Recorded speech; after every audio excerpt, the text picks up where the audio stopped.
पहले तय करते हैं ये किसका, पहले तय करते हैं राष्ट्र किसका। आर्य कितने, इनमें भी सारे नहीं। आर्य कितने हैं? आर्य तो मुट्ठी भर है। अच्छा ये बताओ हिंदुओं का है क्या? अरे मुट्ठी जाओ, हिंदुओं का है कि नहीं है? वेद गल कर दिए। अच्छा मुसलमानों का है कि नहीं है? बोलो भैया नहीं है। उत्तर प्रदेश का आदमी इतनी दूर से आया, 1500 किलोमीटर तय करके आया, तुम्हारे बिहार में बैठा हूँ और खूब जम के बोल रहा हूँ, तुम करे पता नहीं कौन सी दुनिया में रहते हो। बोलो मुसलमानों का है क्या? नहीं। ईसाइयों का है क्या? नहीं। क्यों नहीं? ऐसा नहीं, ऐसा नहीं। जांच करेंगे है या नहीं, है तो मानेंगे और नहीं है तो नहीं मानेंगे। अच्छा आओ समझते हैं राष्ट्र किसका है। ऐसा होने के लिए 6 शर्तें हैं। ये 6 शर्तें जो कोई पूरी करे तो राष्ट्र उसका हो जाता है। पहली शर्त है ये उसकी मातृभूमि होना चाहिए। क्या होना चाहिए बोलो? मातृभूमि।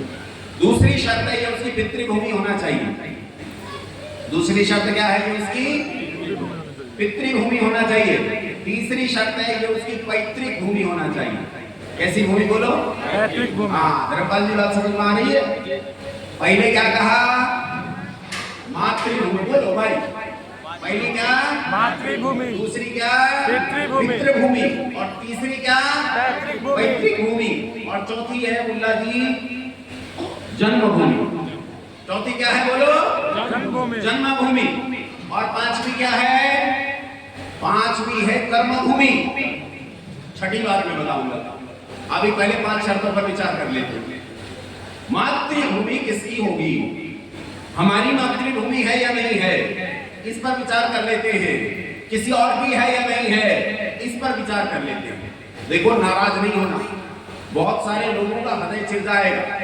मैंने सुबह भी बताया था और कल रात भी बताया था कि आर्य समाज की तलवार 2 धारी है, जाते हुए भी काटती है और निकलते हुए भी काटती है। ये 2 धारी तलवार, इसमें समस्या होती है, लेकिन इसका काटना सर्जरी है, ऑपरेशन है, हानि नहीं, नुकसान नहीं, लाभ के लिए काटती है। बीमारी को काटती है, रोग को काटती है, कैंसर को काटती है, फोड़े को काटती है, अच्छे अंगों को स्वस्थ रखती है। समझो मातृभूमि किसकी? मातृभूमि मतलब मेरी माँ की भूमि। मातृभूमि मतलब मेरी माँ की भूमि। और देखो ये मैं सरकारी नियम बता रहा हूँ, अपनी मन से नहीं बता रहा। यहाँ ऐसे कितने लोग हैं जिनके खेती बाड़ी की जमीन है, हाथ खड़े करो। जिनके पास खेती बाड़ी की जमीन है, पर्याप्त लोग हैं जिनके पास खेती बाड़ी की जमीन है। अब मुझे एक बात बताओ, हाथ नीचे करो, मुझे बताओ ये जो जमीन खेती बाड़ी की मिली है ये तुम्हें किससे मिली है? पिताजी से। एहसान मानो, आचार्य जी 4 दिन से पढ़ा रहे हैं माता पिता की सेवा करनी चाहिए, तो यहाँ एहसान मानो और उनकी बात सुनो। बोलो पिताजी से मिली है। जमीन किससे मिली है बोलो? पिताजी से। पिताजी से। किससे मिली है? अच्छा पिताजी ने तुम्हें बेची थी? बोलो। दान दी थी तुम्हें? उपहार में दी तुम्हें? कैसे मिली? कैसे मिली? भाई हमारे यहाँ जब तहसील में जाते हैं तो वहाँ एक कागज होता है, एक रजिस्टर होता है जिसका नाम है खतौनी। आपके यहाँ भी होता है क्या? खतौनी में दर्ज होता है कि राम प्रसाद के 4 लड़के हैं, ग ख ग घ। राम प्रसाद की 20 एकड़ जमीन थी, 5-5 एकड़ जमीन क ख ग घ के नाम चली जाती है, बिना दान दिए, बिना बेचे, बिना गिफ्ट किए चली जाती है कि नहीं? हाँ के नाम, यानी पिता की संपत्ति पुत्र को चली जाती है, इसे सरकार स्वीकार करती है। है ना ऐसा? तो मुझे ये भूमि मिली है मेरे पिता से, और मेरे पिता को और उनके पिता को और उनके पिता को और उनके पिता और उनके पिता और उनके पिता और उनके पिता और उनके पिता, सृष्टि के आदिकाल तक चले जाओ। सृष्टि के आदिकाल से लेकर आज पर्यंत ये भूमि कहाँ रजिस्ट्री की थी? परमात्मा ने अहम भूमि मारिया है, कहाँ रजिस्ट्री की थी?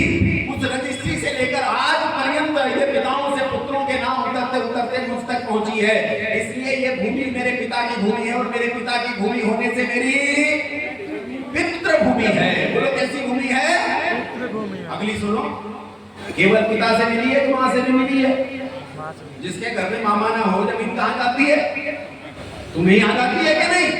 तो माँ से भी मिली है, और मेरी माँ को उसकी माँ से, और उसकी माँ को, और उसकी माँ को, और सृष्टि का आदिकाल तक चले जाओ, वहां से लेकर आज पर्यंत माओ से पुत्रों और पुत्रियों के नाम उतरती हुई ये भूमि मुझ तक पहुंची है। इसलिए ये भूमि मेरी माँ की भूमि है, और मेरी माँ की भूमि होने से ये मेरी मातृभूमि है। माता की भूमि मातृभूमि, पिता की भूमि पितृभूमि, माता और पिता दोनों की भूमि पैतृक भूमि।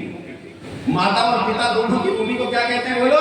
पैतृक भूमि। हमारे क्षेत्र में कहते हैं, उधर पश्चिमी उत्तर प्रदेश में कहते हैं दादालाई। दादालाई मतलब दादाओं से पीछे जो दादा होते चले आए, उन दादाओं से लाई गई है दादालाई संपत्ति है मेरी, पैतृक भूमि है मेरी। मेरी माँ की जमीन है, मेरे पिता की जमीन है, मेरे माता पिता दोनों की जमीन है।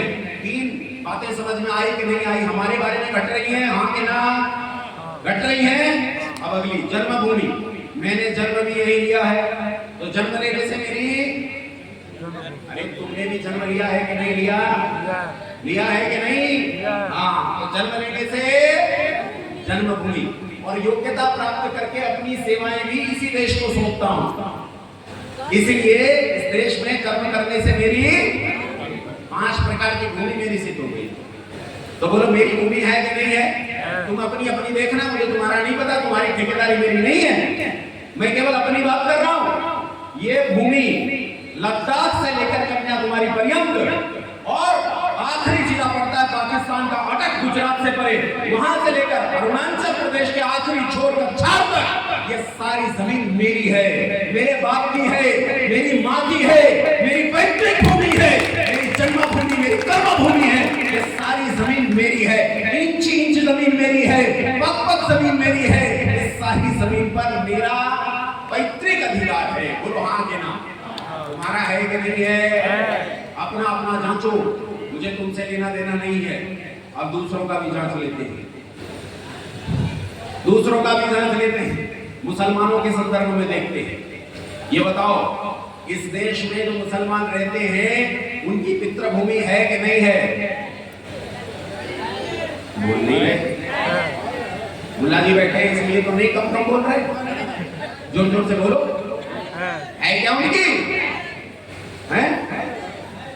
अच्छा एक बात बताओ, इस देश में जो मुसलमान रहते हैं ये अरब से आए हैं कि इसी देश के लोगों को कन्वर्ट करके बनाया गया है? आना बोलो। 99% से ज्यादा मुसलमान इसी देश के कन्वर्टेड मुसलमान हैं, ये बाहर से नहीं आए। इसलिए इनके पिता इसी भूमि पर पैदा हुए, और सृष्टि के आदिकाल से लेकर आज पर्यंत इनके पिता इसी देश पर पैदा होने चले आए। इसलिए ये इनके भी पिता की भूमि, और पिता की भूमि होने से इनकी पितृभूमि। आना बोलो, आना बोलो। और माँ भी यही पैदा हुए सृष्टि के आदिकाल तक, तो माँ की भूमि होने से इनकी मातृभूमि है, मातृभूमि है, और माता पिता दोनों की भूमि होने से इनकी पैतृक भूमि है। और बोलो जन्म भी यही ले रहे हैं कि नहीं? बोल पड़ो। अरे तुम लोग के नहीं लोग वो तो ले ही रहे हैं, तुम्हारी तो हालत खराब है। हिंदुओं की दशा क्या है बच्चे पैदा करने में? मैं छोटा था तो हमारे यहाँ खाद के कट्टों पे मुहर लगी आती थी, 3 या 4 बच्चे घर में लगे अच्छे। फिर मैं बड़ा हुआ तो हिंदुओं ने नारा बदल दिया, एक तिकोना सा निशान आता था, उसमें लिखते थे हम 2 हमारे 2। अब जब मैं और बड़ा हुआ तो इन्होंने फिर नारा बदल दिया, कहने लगे शेर का बच्चा एक ही अच्छा। अब जब मैं इस आयु में आया तो मैंने अपने गुरुकुल के बाहर से एक ट्रैक्टर ट्रॉली जाते देखा, उसके पीछे लिखा था बच्चा ना बच्ची नींद आए, तुम्हें किसी दुश्मन की कोई जरूरत नहीं है, तुम तो खुद की हत्या कर लोगे। लेकिन भैया सीधी बात यह है, तुम 1-1, 2-2 भी पैदा न करो, लेकिन ये बताओ मुसलमानों में प्रजोत्पत्ति अधिक है कि नहीं है? प्रजा की उत्पत्ति अधिक है कि नहीं है? वो संख्या अधिक पैदा करते हैं कि नहीं? अरे एक ही घर में 10-10 पैदा हो जाती है एक ही माँ से। मैं बताऊं, मैं अपनी प्रैक्टिकल घटना बताता हूँ। मैं पढ़ता था एक विद्यालय में, जब मैं पढ़ता था तो मेरे साथ एक लड़की पढ़ती थी, उसका कोई ना कोई भाई बहन हर क्लास में था। तो छठी से लेकर 12वीं कक्षा तक 7-8 क्लास तो हो ही जाती। हर कक्षा में उसका कोई ना कोई भाई बहन था। खैर मैं पढ़ लिख कर बड़ा हो गया, मैंने ग्रेजुएशन की, पोस्ट ग्रेजुएशन की, ट्रेनिंग की और बाद में मैं उसी विद्यालय में केमिस्ट्री का अध्यापक हो गया। वहीं आ गया पढ़ने के लिए। जब मैं वहां आया पढ़ने के लिए उस विद्यालय में, अच्छा मेरा विवाह हो गया, मेरा बच्चा हो गया, एक कन्या हो गई मुझे। तो मैं 12वीं कक्षा को पढ़ा रहा था, सामने 2 लड़कियां थी, मुझे उनकी शक्लें जानी पहचानी लगी।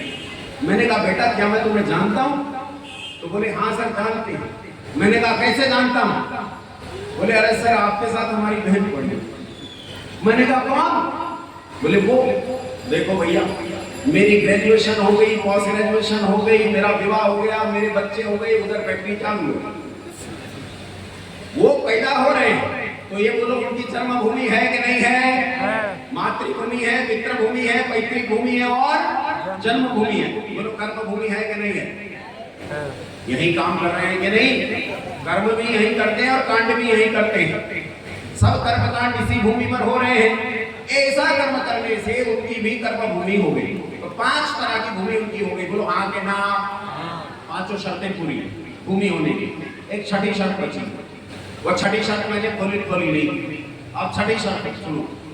छठी शर्त अगर पूरी हो जाए तो 5 शर्तें मानी जाएंगी, और अगर छठी शर्त पूरी नहीं होती है तो बाकी 5 शर्तें नहीं मानी जाएंगी।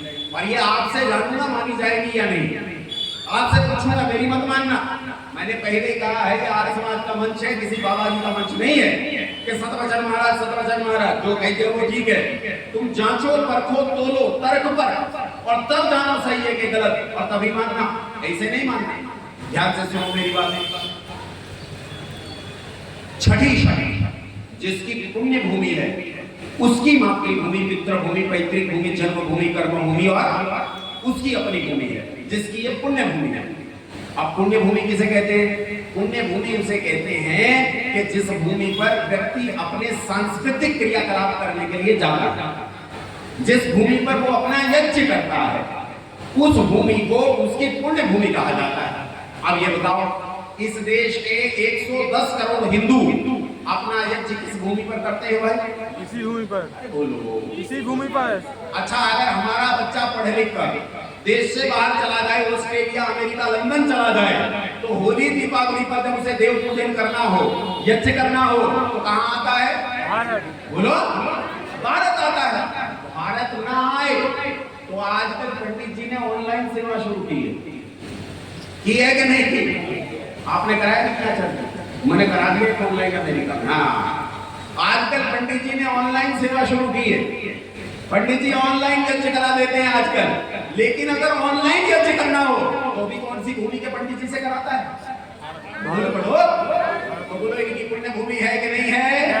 इन 110 करोड़ हिंदुओं की ये साझा मातृभूमि, साझा पितृभूमि, साझा पैतृक भूमि, साझा कर्म भूमि, जन्मभूमि और साझा पुण्य भूमि है। आगे ना मुंडी हिलाओ, आगे ना। अच्छा अब ये बताओ, यज्ञ शब्द ही बाद में अपभ्रंश होकर संस्कृत का यज्ञ शब्द हज हुआ है। ठीक है? मुसलमान अपना यज्ञ करने कहां जाता है? काशी, हरिद्वार, ऋषिकेश, उज्जैन, सालासर या मक्का मदीना? बोल पढ़ो, मक्का मदीना। इसका मतलब वो अपनी पुण्य भूमि किसे मानते हैं? Mecca Medina. किबले की तरफ सीना ना हो तो नमाज अता नहीं होती। किबले की तरफ सीने को होना पड़ेगा, नहीं तो नमाज अता नहीं होती। वो उसे अपनी पुण्य भूमि मानते हैं। अब ईमानदारी से बताना, मेरी बात ध्यान से सुनना, मेरी ओर ध्यान दो, आपस में बात नहीं करनी, मेरी ओर ध्यान दो। अब ये बताओ, जो इस भूमि को अपनी पुण्य भूमि नहीं मानता, क्या वो अपने फोर फादर्स, अपने माता पिता इस भूमि के मानता है? बोलो मानेगा? नहीं मानता। वो अपने माता पिता भी उसी भूमि के मानेगा। इसलिए ना तो उसकी मातृभूमि बची, ना पितृभूमि बची, ना पैतृक भूमि बची, और जन्म कर्म भूमि नहीं होती। ये तभी होती है जब पुण्य भूमि हो। इसलिए बंधुओं, इस शर्त पर सफल के असफल, बोलो सफल के असफल? असफल। और ये जो मैं बता रहा हूं सिद्धांत, ये मेरे घर का नहीं है, मैंने अपनी कोठरी में बैठ के नहीं बनाया है। सार्वभौमिक सिद्धांत है। दुनिया मानती है सिद्धांत को, अमेरिका मानता है, इस बात को यूरोप मानता है, इस बात को मिडिल ईस्ट मानता है।